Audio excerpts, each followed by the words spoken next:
Cancer सर्वांगीण मार्गदर्शन भाग 70 वैद्य दिलीप गाडगे पुणे।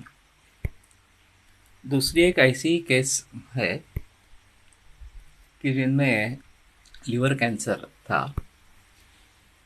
और कई बार केमोथेरेपी हो चुकी थी।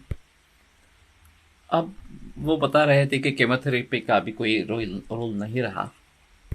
उस समय में मेरे पास आए, डॉक्टर ने सुझाव दिया कि आप इम्यूनोथेरेपी शुरू करेंगे।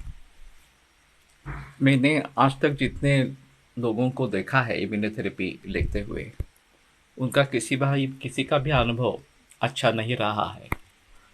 तो मैंने उनको कहा कि बेटर है आप उसमें मत जाइए, दूध शुरू कीजिए, हमारी औषध शुरू करिए।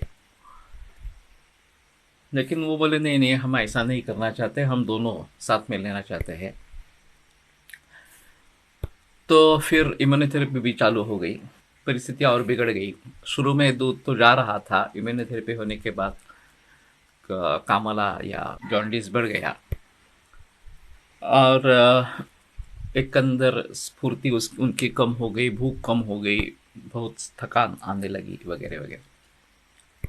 तो मैंने कहा कि आप आगे मत जाइए, इसके ये फ़ायदा नहीं करने वाली है, तो आप रुकिए।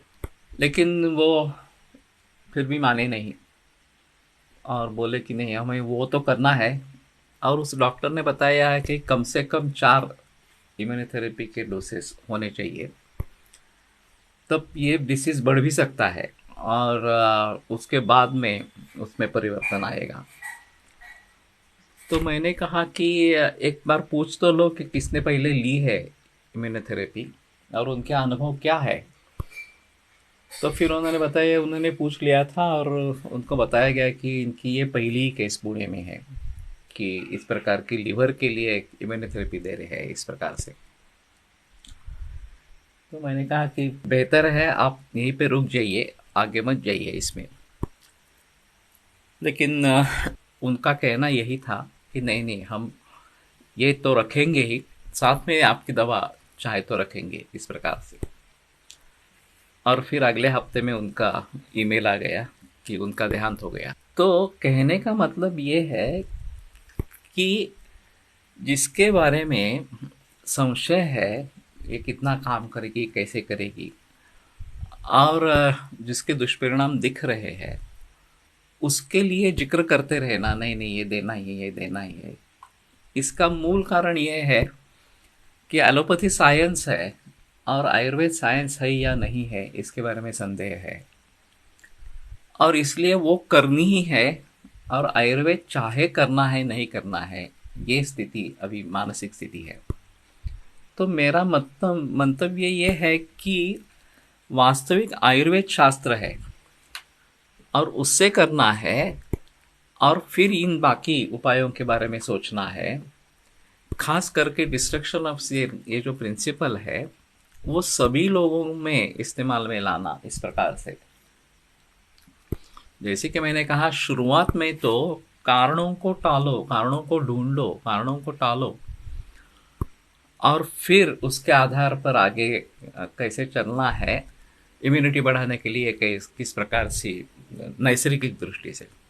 तो मैंने कहा कि हम भी इम्यूनिटी ही बढ़ाते हैं, लेकिन ये नैसर्गिक पद्धति से बढ़ाते हैं, तो उसमें दुष्परिणाम तो कोई होने का संभव ही नहीं है। देसी गाय का दूध ले लेंगे और रसायन स्वरूप के औषध ले लेंगे तो उससे दूसरे भी फायदे होते रहते हैं। केवल कैंसर में फायदा होता है ऐसा नहीं है। सिर्फ बात यह है कि वहाँ डिस्ट्रक्शन ऑफ सेल प्रिंसिपल का प्रयोग करते हुए ट्यूमर साइज कम हो गया, मार्कर्स कम हो गए, ये दिखाई देता है।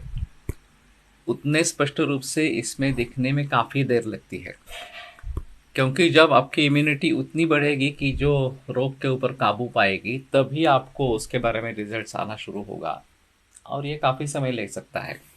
तब तक क्लिनिकली पेशेंट अच्छा रहता है, ये तो हमने बहुत सारे मरीजों में देखा है। तो कहने का मंतव्य ये है कि आप सोच समझकर निर्णय लेवे और पहले लोगों ने क्या किया था और उनको किस प्रकार से नतीजे मिले हैं, ये देखकर फिर आगे निर्णय